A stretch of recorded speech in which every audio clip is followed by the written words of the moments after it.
What's up, guys? It's your boy Lord Zed here, and today I'm going to be giving my opinion of Call of Duty Infinite Warfare.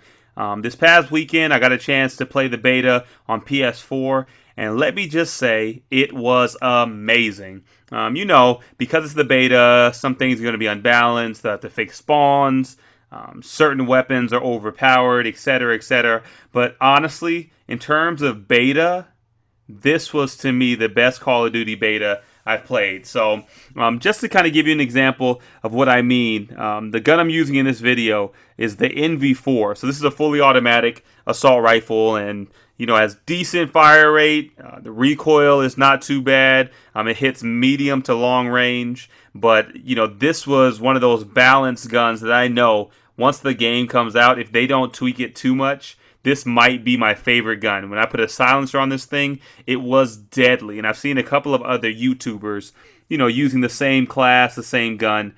I feel like everybody had their own, unique playing style.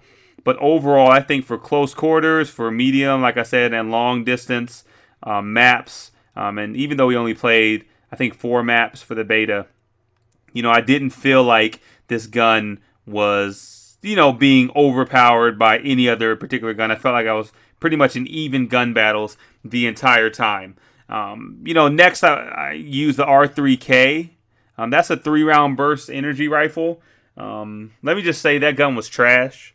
Whenever you think of 3-round burst guns, I think of the FAMAS, I think of the M16, but that gun was so weak. Again, I think they'll probably have to adjust some of the stats on the gun before the game comes out, or at least I hope they do, because I'm putting it on people, getting 2 and 3 bursts on them, and they're not dying, and they're killing me with submachine guns. But again, that didn't put too much of a damper, on my experience, because I had fun with other weapons.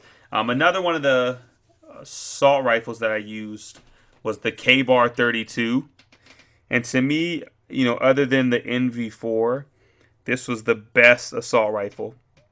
This thing's firing rate was crazy. I felt like I could maneuver with it very easily.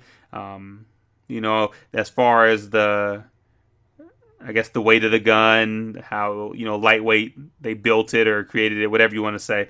It was just a lot easier to move and maneuver. I almost felt like I had on stock, but, the gun was bare. So I loved it because the mobility with that gun was crazy. And it was great at hip firing. One of the stats on the gun, and again, that's the K-Bar 32, is that because of the lightweight mold, the increased hip fire and control and mobility is something that they built into it. So loved this gun, especially on those close quarter maps. I felt like I was able to compete with the submachine guns. And I'm an assault rifle guy, so if I can use an assault rifle over a sub, I will, just because I feel like they're a lot stronger, obviously at a longer distance, but I love using assault rifles. So the K-Bar 32 and the NV4 were definitely my 2 favorite ones. On this map, again, we only played like 4 maps, but I think I liked this map and Frost the most. And if you check out some of my other videos, you'll be able to see all 4 of the maps. I have gameplay on all of them. But I would say this map and Frost were probably my 2 favorite maps. Just because of the size, how they were built. There's a lot of different areas you can go. I felt like the maps were beautiful. They didn't feel incomplete at all. Felt like they really took their time to develop the different lanes and just the overall feel of the maps. Everything felt very, very smooth. Again, I think that I'm going to go ahead and jump ahead a little bit because as I think about it, I get annoyed.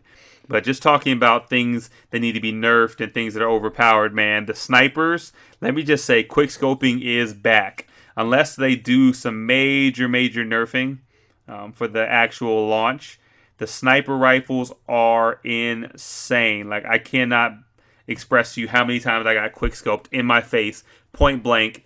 And I'm not talking like no scope. I'm talking, pop up to the face and, fully aiming, quick scoping like they had a quick draw, trigger on their gun. So yeah, it was crazy, but it seemed very, very easy for, people who are used to quickscoping on other CODs, I feel like it translated very, very well to Infinite Warfare. So hopefully they can nerf that, because I'm not trying to run around getting sniped in my face every 5 seconds on some BS. So other than the 2 assault rifles that I just previously mentioned, the only other guns that I really used were the ERAD and the RPR Evo, which are both submachine guns. They're fully automatic with a decent amount of recoil, but nothing too bad. And the damage is pretty solid as well. Both were very, very easy to maneuver. Like I said, had decent accuracy.